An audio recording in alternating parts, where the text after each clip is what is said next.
नाशिकमध्ये गणेश गीतेंच्या संदर्भात महत्त्वाची घडामोड, गिरीश महाजन यांनी समजूत काढण्यात मिळवलं यश.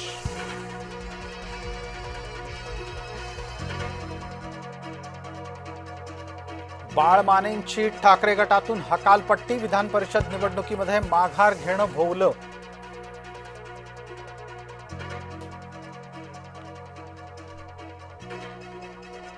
विधान परिषद मतदानाच्या आधीच शिवसेनेनं खातं उघडलं. रवींद्र फाटक बिनविरोध, घोषणा लवकरच.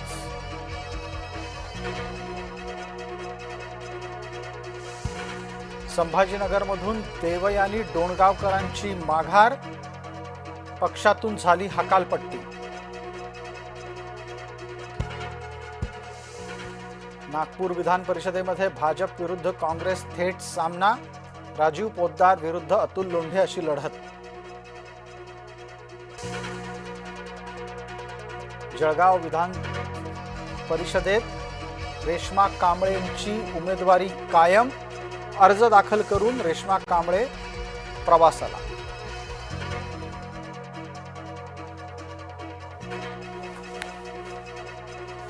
नेत्यांकडून आपलाच आत्मविश्वास कमी करण्याचा प्रयत्न, महेंद्र दळवी यांचा थेट नेतृत्वावर इशारा.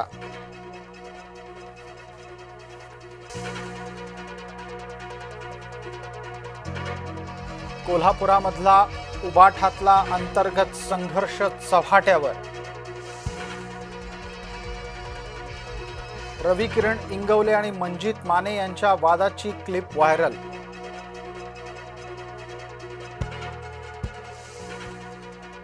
निलेश घायवळचा भाऊ सचिन याला अटक, वेश बदलून राहणाऱ्या घायवळच्या राजस्थानात बांधल्या मुसक्या.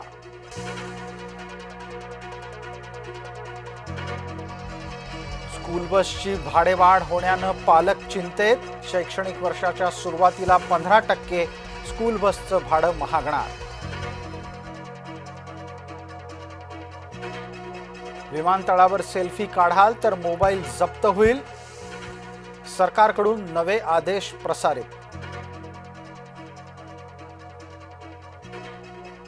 पाकिस्तानी गँगस्टरच्या संपर्कातल्या 4 श्रीरामपुरात अटक, दहशतवादी विरोधी पथकाच्याकडून कारवाई.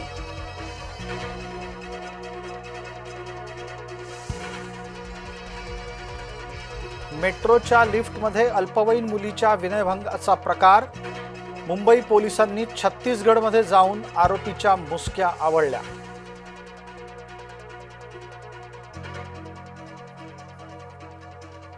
कामथेच्या उपजिल्हा रुग्णालयातील महिला डॉक्टरच निघाली लाचखोर, स्त्रीरोग तज्ज्ञ कांचन मदार एसीबीच्या जाळ्यात.